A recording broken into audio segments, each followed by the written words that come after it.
Quizás no es el mejor ejemplo de vida, pero ¿quiénes somos para juzgarlo? Su falta de amor en la niñez, maltratos físicos y psicológicos moldearon su personalidad. Pero ¿quiénes somos para juzgar su perspectiva de vida? Su escape en el alcohol, su vida sin rumbo, entre bar y bar, sin estabilidad, viendo violencia, muerte, decadencia humana en los suburbios en Los Ángeles de Estados Unidos, donde forjó su destino. Tuvo un expediente abierto en el FBI, supo plasmar sus vivencias y experiencias, creando más de 50 libros con un lenguaje marginal, violencia, pero todo con una forma muy detallada y vívida, que incluso toda la oscuridad que transmite hacía que diera la sensación que existiera un rayito de luz en tanta crueldad y dureza, escribiendo con una veracidad sin nada que perder. Es uno de los escritores más influyentes de la literatura americana del siglo XX. Sus ganas de ser escritor sin darle importancia a su forma de escribir lo llevaron a ser el mayor representante del género literario del realismo sucio, aunque su fama creció más allá de lo que imaginaría después de su muerte. Es conocido como el poeta maldito debido a su excesivo alcoholismo, pobreza y bohemia.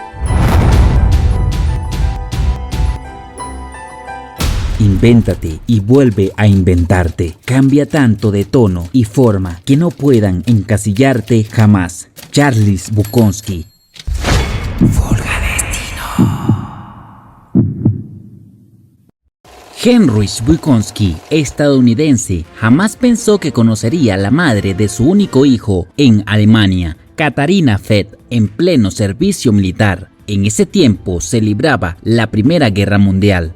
Heinrich Bukowski, más conocido como Charles Bukowski, nació en Andernach, Alemania, el 16 de agosto de 1920. Solo 3 años vivieron en esa ciudad alemana, ya que la crisis económica los obligó a salir y a formar una nueva vida en Los Ángeles, Estados Unidos.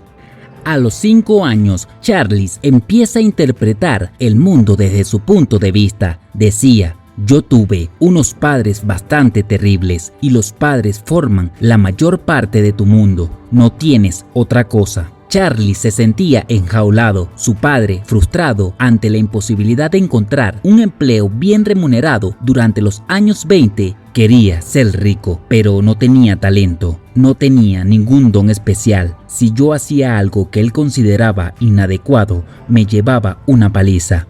Me hacía pagar a mí el que el mundo no le aceptara como él deseaba. Charles mantuvo su furia, su frustración y su rebeldía agazapadas. Fue en la adolescencia cuando se destapó su rebeldía. El trato que su padre le daba iba más allá de la filosofía del quien bien te quiere te hará llorar. No fue cariñoso con él, ni le enseñó a lanzar una pelota, ni le contó cuentos antes de dormir, ni le dio palmaditas en la espalda. Su madre también era así en sus primeros años con él.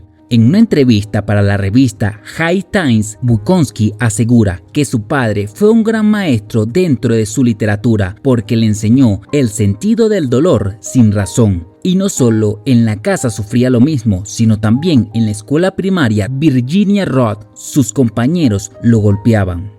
Más tarde, en la secundaria Mount Vernon, también ocurría lo mismo, se burlaban y lo intimidaban. En 1936, Bukowski ingresó a la escuela secundaria de Los Ángeles, donde siguió sintiéndose impopular y fuera de lugar. Al vivir bajo un estrés constante, desarrolló uno de los peores casos de acné vulgar que sus médicos habían visto jamás. Ese motivo le hacía no tener suerte con las chicas. Siendo adolescente, Bukowski descubrió 2 remedios para su dolor: el alcohol y la literatura. Además de jugar a los caballos y la música clásica, adicciones que lo persiguieron toda su vida. Descubrió el gusto por el alcohol cuando tenía 13 años. Escribió a su colega, el escritor Paul Ciotti. Dijo, uno de sus amigos lo invitó a la bodega de vinos de su padre y le sirvió su primer trago. Fue mágico, escribiría Charles más tarde, porque nadie me lo había dicho. Bukowski era un mal estudiante, en parte debido a su dislexia. A principios de la década de 1940, Bukowski viajó por los Estados Unidos, aceptó trabajos ocasionales y luego los dejó para escribir y beber. Este estilo de vida lo llevó casi a morir de hambre y finalmente escribió a su familia para pedir dinero. Todo lo que recibió fue una carta de su padre en la que le decía lo avergonzado que estaba de él. Según Bukowski, fue entonces cuando supo por primera vez que estaba destinado a ser escritor. Al recibir la carta se deprimió y pensó en suicidarse, pero incluso teniendo pensamientos suicidas no pudo aplastar su deseo de escribir. A los 24 años publicó su primer cuento titulado Secuelas de una larguísima notas de rechazo en la revista Story. 2 años más tarde se publicó otro cuento, 20 tanques de Castle Down. Bukowski se desilusionó con el proceso de publicación y dejó de escribir durante casi una década. Durante este periodo siguió viviendo en Los Ángeles, pero también pasó algún tiempo vagando por los Estados Unidos. Trabajó por 12 años en el Servicio Postal de los Estados Unidos en Los Ángeles. En 1955 lo hospitalizaron con una úlcera sangrante muy grave. Al salir del hospital, comenzó a escribir poesía, aunque continuaría bebiendo y cultivando su reputación de poeta de vida dura. En 1957 se casó con la escritora y poeta texana Barbara Fry, pero se divorciaron en 1959. Fry dudaba a menudo de la habilidad de Bukowski como poeta. Una vez divorciados, Bukowski continuó bebiendo y escribiendo poesía. Bukowski no comenzó su carrera como profesional hasta la edad de 35 años y al igual que otros contemporáneos se inició publicando en periódicos clandestinos y especialmente en la prensa de la Ciudad Abierta y la Prensa Libre de Los Ángeles entre 1967 y 1969 durante el apogeo del movimiento hippie.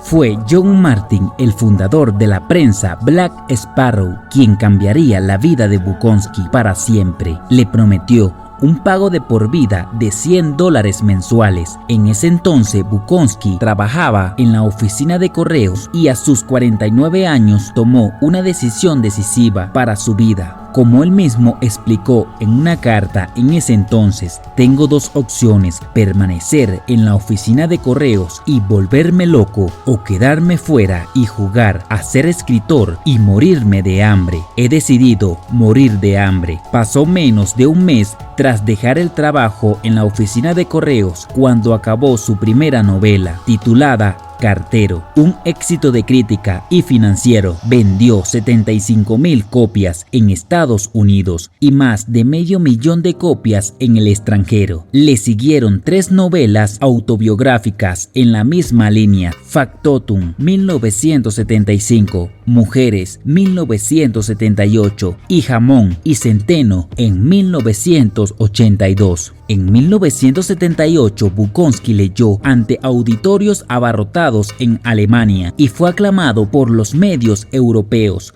Con el estreno de la película Mariposas de la Noche en 1987 se hizo famoso en Los Ángeles. El éxito cambió drásticamente el estilo de vida de Bukowski. En 1984 ganaba más de $100,000 al año, en lo que en la actualidad representaría $290,000. Compró un BMW 320i y una casa de $80,000 en San Pedro. Podía beber vinos caros y pasar las tardes en el hipódromo en compañía de estrellas de cine. El 18 de agosto de 1985 se casó con Linda Lee Bagley. Bagley, propietaria de una tienda de salud que conoció por primera vez en 1976, demostró ser una influencia estabilizadora para Bukowski, animándolo a perder peso y beber con más moderación. La novela Hollywood en 1989 de Bukowski Bukowski captura la esencia de su vida en ese momento. En el invierno de 1987, Bukowski contrajo tuberculosis. La enfermedad le pasó factura físicamente, pero continuó trabajando en Hollywood y en los madrigales de Rooming House en 1988. A esto le siguió Estofado Septuagenario en 1990, una antología de cuentos y poemas nuevos publicados anteriormente, y Poemas de la última noche de la Tierra en 1992. La salud de Bukowski siguió deteriorándose. Se sometió a una cirugía de cataratas en el verano de 1992 y le diagnosticaron leucemia en la primavera de 1993. Durante una breve remisión terminó Pulpa en 1994. Su irónica novela policíaca. Murió en el Hospital Península de San Pedro el 9 de marzo de 1994, atendido por su esposa y su hija Marina, la hija que tuvo con Francis Smith, una fan con la que vivió entre 1963 y 1965. Fue enterrado en el cementerio Green Hills de San Pedro el 14 de marzo de 1994, tras un servicio budista. El epitafio de su lápida dice: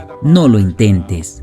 Todos deberían estar haciendo cosas por sí mismos. Si a nadie le gusta, solo debes seguir haciéndolo y ponerlo en más lugares, y eventualmente a alguien le gustará. Tiene que funcionar eventualmente. Lo llamo el método Charlie Bukowski.